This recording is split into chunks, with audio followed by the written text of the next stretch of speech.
So in this module, we're going to be thinking about gods, and specifically gods in the Iliad. So this is a topic that has been discussed for centuries, and the ancients had their own views on how Homer depicted the gods. So we have a Roman critic, for example, Longinus, who says, Homer has done his best to make the men in the Iliad gods and the gods men. We have Xenophanes, an earlier critic, who says Homer and Hesiod, he's a contemporary of Homer, have attributed to the gods all things that are shameful and a reproach, thievery, adultery, and deception of one another. They have spoken as much as possible concerning the wicked deeds of gods, stealing, committing adultery, and deceiving each other. So it was definitely picked up on that the gods in the Iliad and the Odyssey were depicted in ways that were very similar to humans, ways that were perhaps uncomfortable, and it's something that critics of the Iliad and the Odyssey already very early, Xenophanes is about 6th century BC, are already starting to comment on. So we need to think about what the functions of the gods in the Iliad are, so that we can start to maybe explain why the gods are depicted in this way. And we've got several different ways that we can think about the functions of the gods in the Iliad. The first one is as explanations of natural phenomena. So for example, we have thunder being caused by Zeus several times. We have Poseidon being called the earth shaker, right? He's the god of earthquakes, making mountains tremble. And we have the winds described as personified gods. We've got Iris, for example, goddess of the rainbow. So we have all of this kind of connection between the gods and natural imagery. We've got the gods acting as personifications of activities or qualities. So we have Hephaestus as the craftsman god, Aphrodite representing sex and desire, and that's why in book 3 it's her who comes down to Paris and snatches him back to his bedroom with Helen in a mist. We've got Ares, the god of war, who's represented coming down and stirring up war among mortals. And of course we've got Zeus, who is the god of justice, the god of hospitality, and as we mentioned above, also god of thunder. So we've got the kind of gods as portioning off different elements of the human experience. We also see them as receivers of sacrifice and offerings. So we see, for example, in book 24, when Hector's body is being mutilated by Achilles, we see the gods talking about and valuing the sacrifices that he gave to them. We have the Trojan women in book 6, when Hector retreats from the battle to go back into the walls of Troy. We see the Trojan women offering prayers and rituals at Athena's temple. And then throughout the epic, we see these stock scenes, and these are elements of the oral creation of the poem. We see these stock scenes where we have sacrifices and rituals being offered up to the gods. We also see the gods acting as parents of divine heroes. So perhaps the most prominent one is Thetis, the nymph, who is the mother of Achilles. And we see her interacting with Achilles, particularly in book 1, where he asks her to supplicate to Zeus on his behalf. But we also see Zeus and Sarpedon, who dies in book 16, is killed in battle. And we see Zeus's response to that death of a mortal son. We also see cases where the gods assist with heroes in the battle. So for example, we've got Athena in book 1 appearing to Achilles at the moment where he's about to kill Agamemnon in rage. She appears to him and holds him back.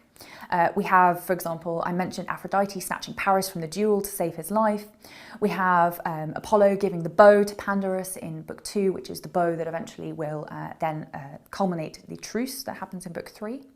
And we have the god as potential sources of information. So for example, we have Calchas, the prophet mentioned in the first book of the Iliad, who is described as having been given the gift of prophecy by the gods, right? So the gods are giving him this kind of access to superior knowledge. Achilles, of course, knows his fate from his mother Thetis, but we also have instances where the gods give false information that kind of mixes up this picture of the gods, where, for example, we have Agamemnon's dream in book 2, where Agamemnon is given a false dream by Zeus, and he does that on purpose.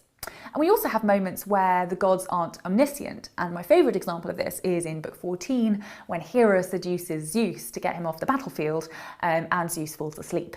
So he's clearly not aware of what's going on while he's asleep. He wakes up and he's not very happy about it, but even Zeus can be distracted. And so we see these ways where these figures that we've been building up as kind of representations, personifications, and sources of good, sources of information are also not entirely omniscient, are also a little bit problematic.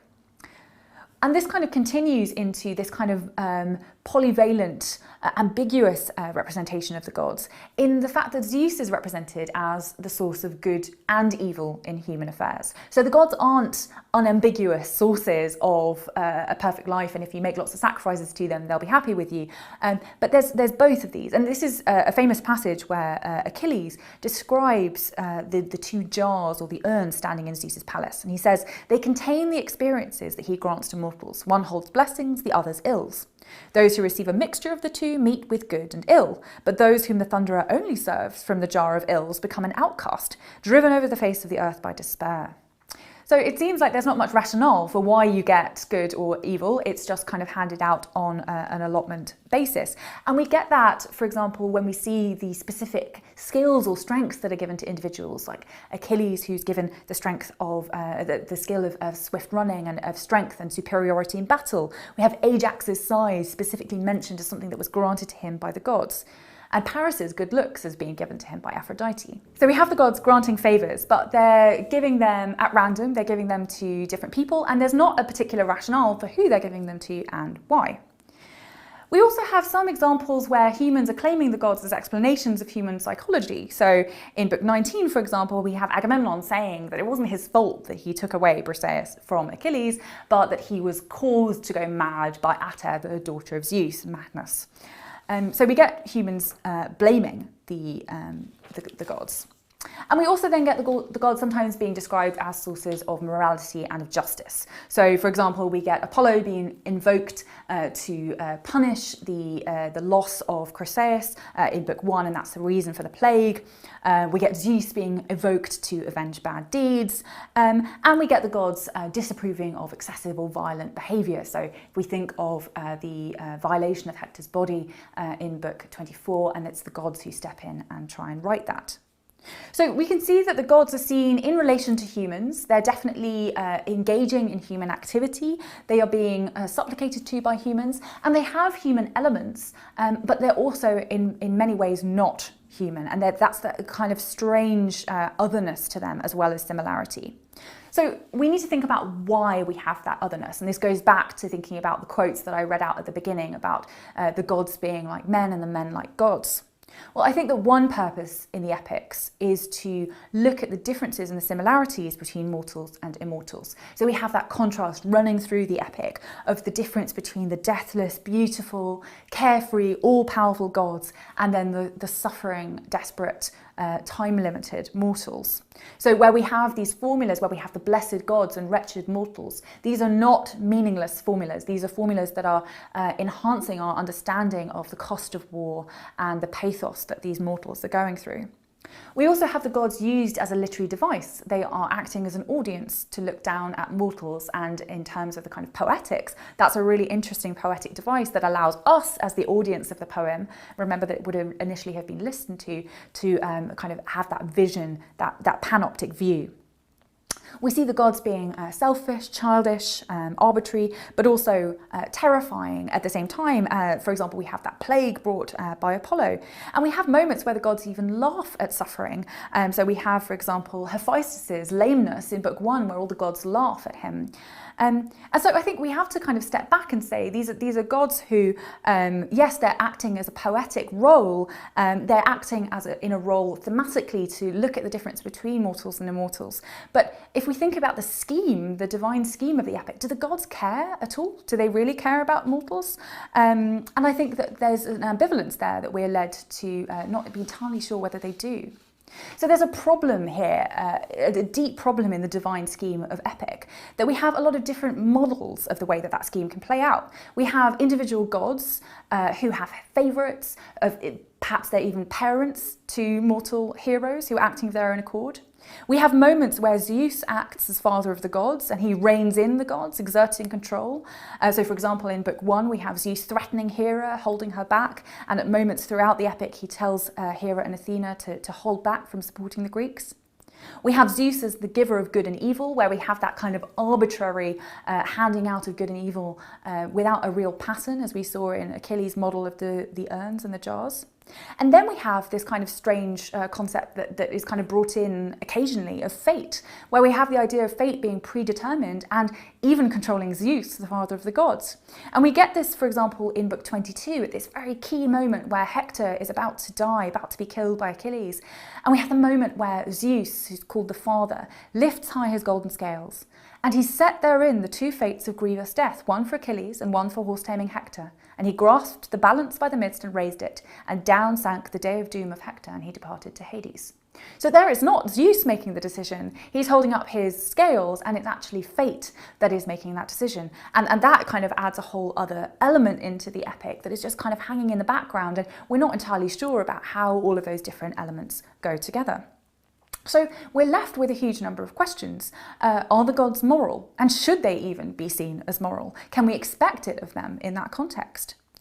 Do the mortal heroes sometimes have more integrity than the gods? And sometimes I would say that they do. Do heroism and glory compensate for the brevity of a mortal life? So we're kind of left thinking, when we have that contrast between mortal and immortal, is it better to be mortal and yet to attain glory and to attain friendship and meaningful love than the gods who have these kind of very fleeting and yet eternal kind of relationships? And this obviously plays into Achilles' choice, where in book 9 he's making that choice between a short life and glory or long life and no glory. And that's kind of playing into this nexus. And then also, how does free will fit into the divine scheme? So we've talked about fate, we've talked about the gods, but how much free will do the heroes actually have? And I would argue that these aren't questions that are answered simply within the epic. It's not the case that there is one answer that yes, the heroes have free will, or no, they don't. There's a complex push and pull relationship between the two, where the heroes are struggling for free will, they're struggling against fate, the gods are acting in some ways, and then in others they're acting inconsistently, and all of these are kind of piecing together this incredibly complicated network of agency and divinity. So in the next module, we're going to be thinking more about the human level, and we're going to be moving to think about human questions of values and moral codes among the heroes in the Iliad.